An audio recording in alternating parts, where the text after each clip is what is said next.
صباح الخير، مساء الخير أصدقائنا، الله يسعد صباحكم ومساءكم أينما كنتم.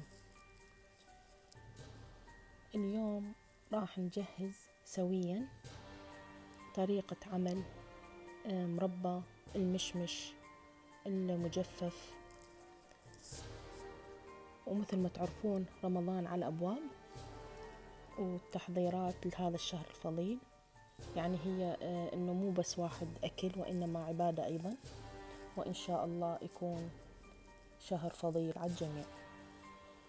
قبل ما نبدأ شير ولايك والكبس على زر الاشتراك. جهزنا مثل ما تلاحظون عندي المشمش المجفف، طبعا هذا من النوع يعني الطري مو اليابس. حضرت نصف كيلو والسكر وقطعة ليمون. طبعا حبيت أن أغسله مثل ما تلاحظون. طبعا بعد الغسيل راح نخليه بالجدرية مثل ما تلاحظون أمام أنظاركم. طبعا هو نظيف، ولكن واحد ليطمئن قلبي أن أغسله. أي كوب أو أي قياس تحبون تقيسون به الماء، أنا خليت من هذا القياس 4 كوب ماء، ما يعادل 200 ملي بكل قلاص. يعني خليت تقريبا أقل من لترة، خلينا نقول مو لترة كاملة، 800 ملي. خليته على النار و5 دقائق. بعد أن غلى مثل ما تلاحظون، بعد أن اكتسب الحرارة، راح أخلينا نصف معلقة استكان ملح، نصف معلقة استكان ملح. طبعا الملح راح يحافظ على شكله الخارجي ويحافظ طبعا على الألياف اللي موجودة بداخله. 7 دقائق راح أضيف الهيل، كذلك راح أضيف السكر نفس القياس للماء. راح أخذ كوبين أو قلاصين من السكر مثل ما تلاحظون، هذا القياس مال السكر.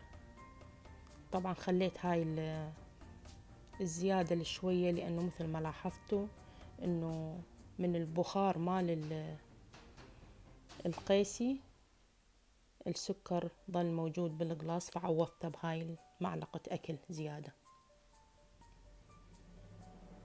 نقلبه بهذه الطريقة حتى نكسب انه السكر كله يذوب عندنا.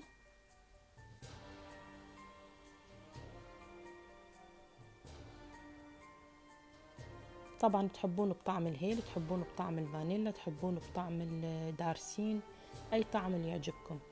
راح اخذ نصف ليمونة واخليها بهذا الشكل حتى تطلع عندي طبعا المربى مالته معسلة. وضفت ايضا قطعة او من الليمون بهذا الشكل.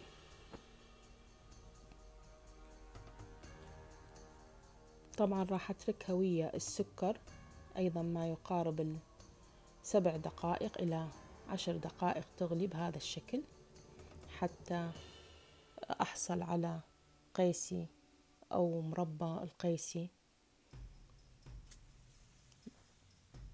ونمسح الحواف مال الجدرية.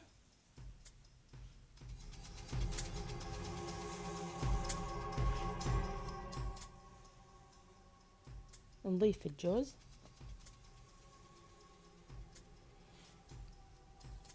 ونقلبه، لاحظوا محافظ على شكله. طبعا يعني طعمه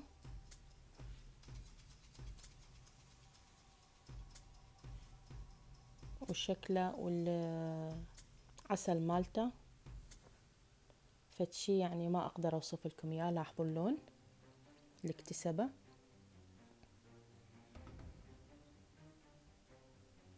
اصبح عندي طبعا جاهز،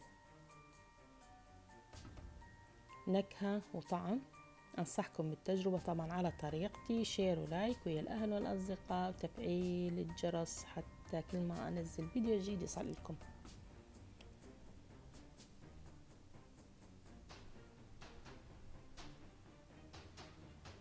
طبعا والكمية اللي انتم كل ما زادت عندكم تقدرون أن تضاعفوها.